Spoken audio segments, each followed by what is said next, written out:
दर्शकबिन अहिले चाहिँ हाम्रो आर्मीको सहायक सेनानी सुरज भण्डारी सर आइसक्नु भएको छ। सो यो जुन यो एउटा गोली र त्यस्तै गरी यो हत्कडी एउटा चाबी सहितको छ, यो चाहिँ हामीले यो राज्यको सम्पत्ति उहाँहरूकै थ्रुबाट चाहिँ म हाम्रो सरलाई हस्तान्तरण गर्नको लागि अनुरोध गर्न चाहन्छु। उहाँ भनिसक्यो, जस्तो यो चाहिँ उहाँले लिएर आउनुभएको, यो चाहिँ उहाँले लिएर आउनु भएको होइन। यो चाहिँ सर यो हजुरलाई हस्, थ्याङ्क यू सो मच। हस्, thank you.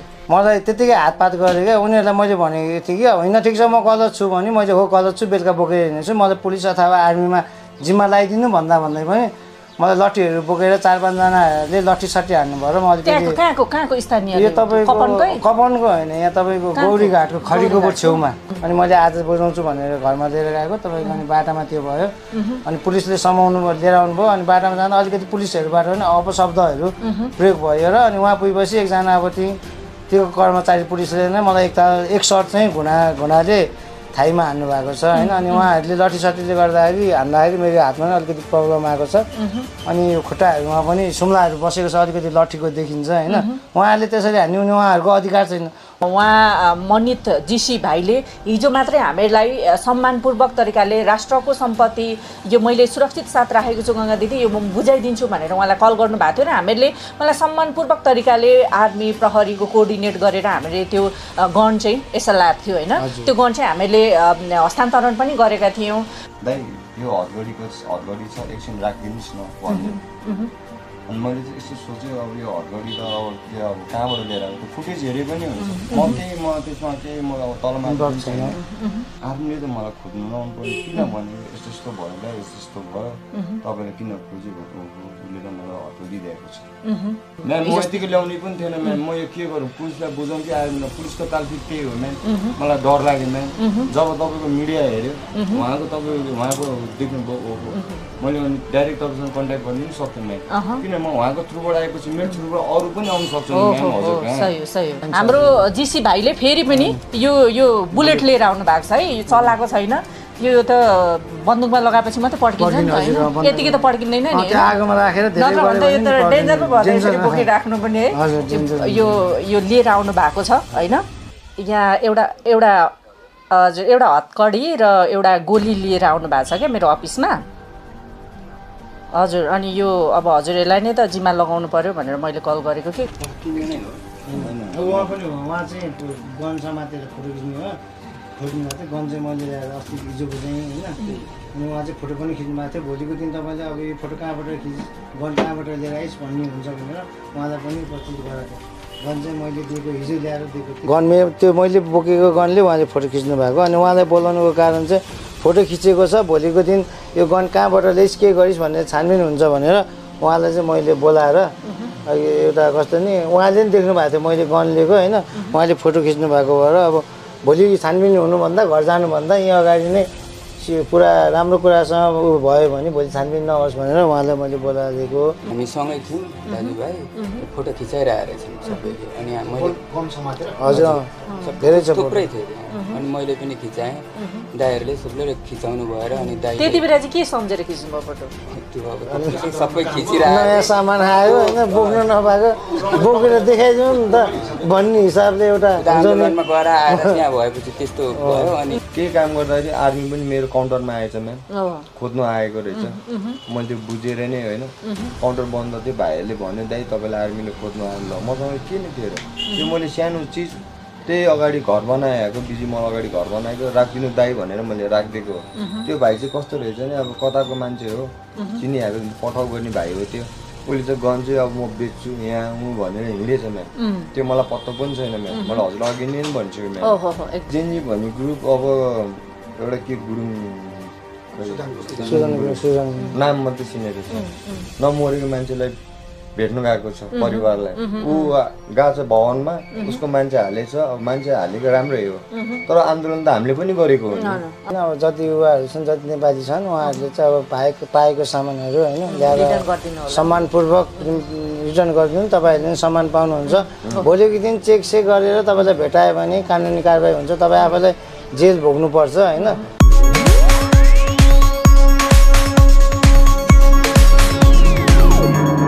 Good TV do good be good.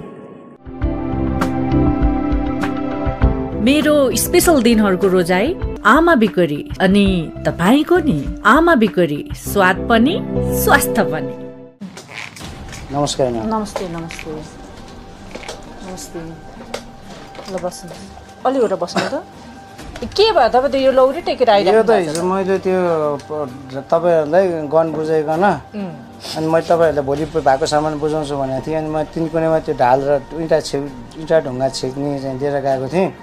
अनि बेलुका जाँदाखेरि त्यहाँ त्यो कुनै त्यो समूहले यो खरीको बोटमा, यो गौरीघाट खरीको बोटमा मलाई त्यतिकै हातपात गरेँ क्या। उनीहरूलाई मैले भनेको थिएँ कि होइन ठिक छ म गलत छु भने मैले हो गलत छु, बेलुका बोकेर हिँड्छु, मलाई पुलिस अथवा आर्मीमा जिम्मा लगाइदिनु भन्दै पनि मलाई लट्ठीहरू बोकेर 4-5जनाले लट्ठी सट्टी हान्नुभयो र मैले कहाँको स्थानीय? यो तपाईँको कपनको होइन, यहाँ तपाईँको गौरीघाटको खरीको बोट छेउमा। खरीको बोट छेउमा त्यहाँ अनि तपाईँले पहिला त्यो हिजो हामीलाई बुझाएको गन पनि त्यही राखेको थियो? गन त्यो उहीँ राखेको थियो, तिनकुनेमै राखेको थियो। अनि त्यहाँबाट त्यो सामान पनि त्यही भएको कारणले चाहिँ मैले लुकाएर राखिदिएको थिएँ। अनि फेरि हराउँला भनेर तपाईँले मैले भोलि बिहान बुझाउँछु भनेको थिएँ, त्यो दिनमा भ्याएन। अनि मैले आज बुझाउँछु भनेर घरमा लिएर गएको, तपाईँको अनि बाटामा त्यो भयो। अनि पुलिसले समाउनु लिएर आउनुभयो। अनि बाटामा जाँदा अलिकति पुलिसहरूबाट पनि अपशब्दहरू प्रयोग भयो र अनि उहाँ पुगेपछि एकजना अब त्यो कर्मचारी पुलिसले नै मलाई एक सर्ट चाहिँ घुनाले थाइमा हान्नु भएको छ होइन। अनि उहाँहरूले लट्ठी सट्टीले गर्दाखेरि हान्दाखेरि मेरो हातमा पनि अलिकति प्रब्लम आएको छ। अनि यो खुट्टाहरूमा पनि सुम्लाहरू बसेको छ, अलिकति लट्ठीको देखिन्छ होइन। उहाँहरूले त्यसरी हान्ने उहाँहरूको अधिकार छैन।